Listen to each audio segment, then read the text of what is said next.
trouvons actuellement sur la place centrale de Baillargeaux, devant le centre d'appui à la reconstruction, qui est donc le centre qui, grâce au soutien de la Fondation de France et de l'AFD, appuie tous les porteurs de projets de reconstruction de maisons dans le quartier.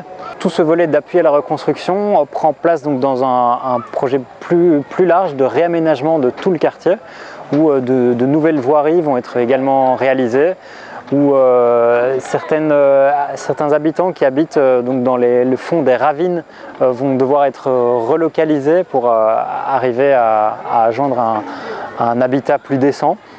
Il y a tout un volet du projet qui concerne le renforcement donc, des structures sociales et économiques du quartier également. Notamment, il y a une entreprise de blocs en béton pour servir de parpaing dans la reconstruction qui va être créée et donc qui servira non seulement à améliorer la qualité des matériaux dans le quartier, mais également à promouvoir la relance économique d'un quartier qui a été durement touché par le séisme du 12 janvier. Ce quartier compte 7000 habitants aujourd'hui. Et on estime donc qu'il a été détruit à près de 70%. Suite au séisme, le GRET, avec les autorités haïtiennes et l'AFD, ont mis en place une étude de schéma d'aménagement qui a été faite sur le quartier. Cette étude a été réalisée donc, de manière participative avec bien sûr les habitants du quartier qui devaient rester maîtres du destin et de la vision future qu'ils pouvaient avoir de leur espace. Cela a été fait via des groupes de travail, des sessions, des ateliers de dessin, des marches exploratoires avec les groupes de femmes qui ont pu donc donner leur ressenti sur l'espace public et développer finalement toute une sensibilité vis-à-vis de la qualité de l'espace, de la sensation de sécurité qui se trouve aussi dans ces espaces et qui a pu mener donc à la réalisation d'un schéma d'aménagement qui comprend donc la réalisation de nouvelles voiries, l'évacuation donc de l'espace des ravines de manière à ce que l'écoulement des eaux puisse avoir lieu de nouveau et que les habitants ne soient pas les pieds dans l'eau. L'appui à la reconstruction comporte différents volets. L'un des volets, c'est donc l'accompagnement des ménages à la conception de leur habitation et au suivi de chantier. Mais parallèlement à cela, donc, il était nécessaire d'améliorer la qualité des matériaux de construction et la qualité de la main-d'œuvre. Donc, pour ce qui était de la qualité des matériaux, des formations de boss blocs, les professionnels qui fabriquent des parpaings ont été formés à fabriquer des blocs qui respectent les normes du ministère des Travaux publics. Un troisième volet de formation donc, concerne la formation des chefs de ménage eux-mêmes, puisque ce sont souvent eux aussi qui doivent être sensibilisés sur la nécessité d'investir de l'argent dans de la qualité.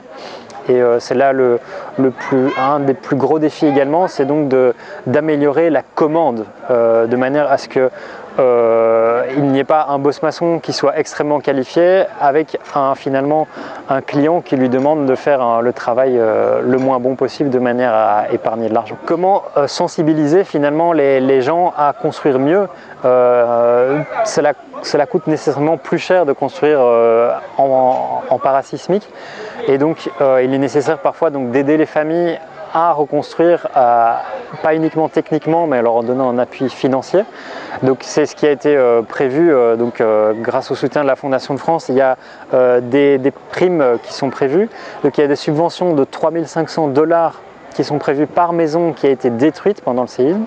Il y a une prime de 1 750 $ qui est prévue pour les maisons qui ont été endommagées et qu'on souhaite renforcer de manière à ce qu'elles puissent résister à un prochain séisme et voire même accueillir un étage supplémentaire. Et il y a une petite prime de 650 $ qui est prévue pour toute personne qui souhaite construire une maison sans lien avec le séisme, de manière à ce qu'elle puisse quand même intégrer de manière durable des pratiques de construction adéquates. Pour l'instant, le centre d'appui à la reconstruction ne comprend que 2 ingénieurs, c'est un ingénieur haïtien et moi-même qui supervise pour l'instant. À terme et donc à très court terme, en fait, l'équipe sera constituée de 3 ingénieurs, sans doute un sociologue, une secrétaire ou une secrétaire, ainsi que peut-être quelqu'un qui pourra appuyer au niveau juridique et économique toutes les questions légales, donc c'est-à-dire les questions de sécurisation foncière ainsi qu'un appui au financement de l'habitat via le secteur bancaire, donc c'est-à-dire favoriser l'accès au crédit.